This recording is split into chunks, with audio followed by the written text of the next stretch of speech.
Wilczynski with Pangea Environmental LLC.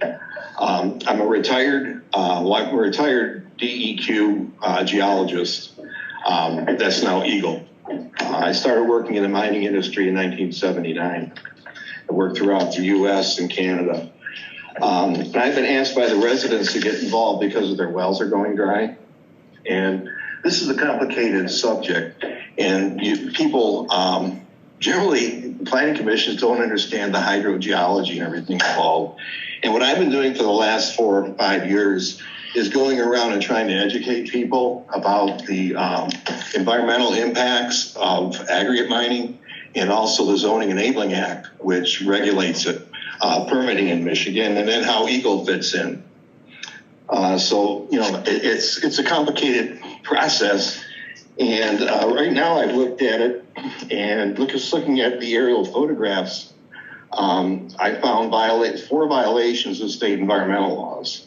Part 301 inland waters, Part 303 wetlands, Part 91 sediment, erosion and sediment control, Part 327 the permit's pending, but common law protects residential use of groundwater. And I'm not sure they have a Part 55 air permit either. And we're seeing wells, I just got a note just now, another one went dry. That's 3 in 2 days. They can go deeper, they can pump more water, but there's a limit to the aquifer. And you're gonna start dropping the water table. That, or you're gonna start pulling up water from deeper in the aquifer system. Beneath the glacial material is the cold water shale in this area. And generally shales don't produce groundwater, but there are sandy zones within the cold water that produce water. However, it's high in arsenic.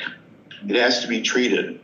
So as you go deeper, you're going to have the potential to pull arsenic contaminated groundwater up from deeper in the aquifer system.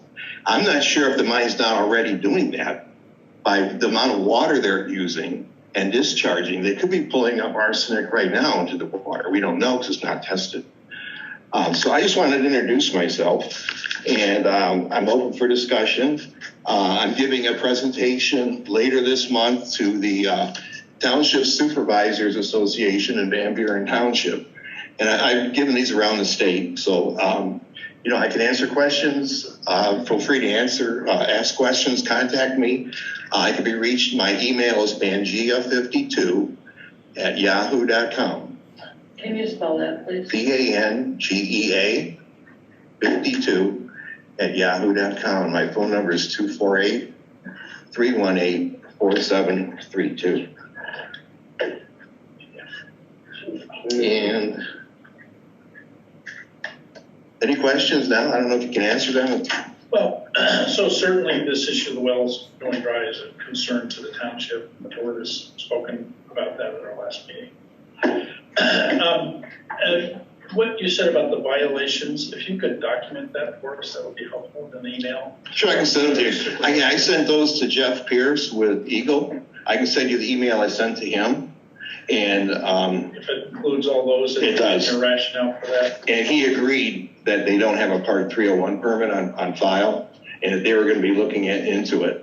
I had the same situation happen in Grass Lake Township in Jackson County about 3 years ago, where they had a lake created of 5 acres or larger without a Part 301 permit. They got shut down. They're still shut down. So this is a serious violation. Yeah, thank you for bringing those to our attention. And I'll send that to you.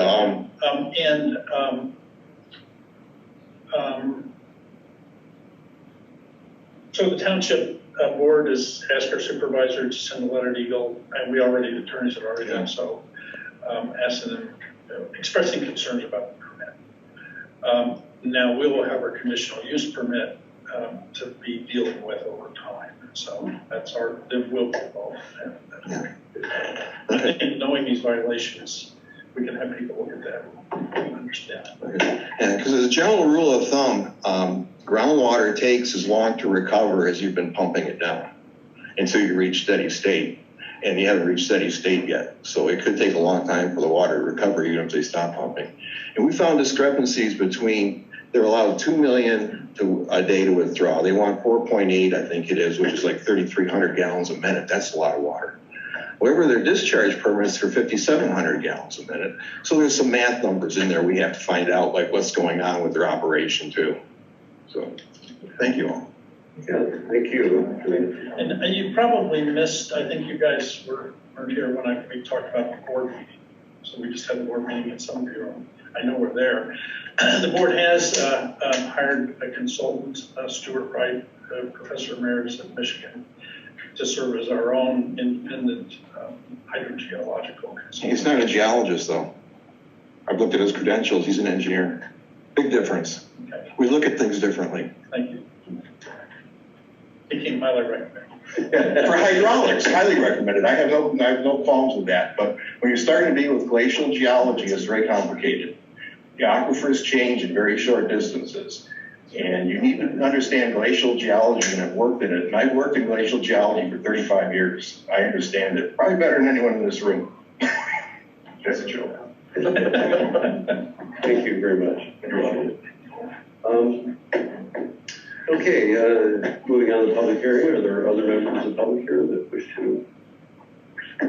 Okay, no further ones in the room. Is there anybody signed up online that wish to?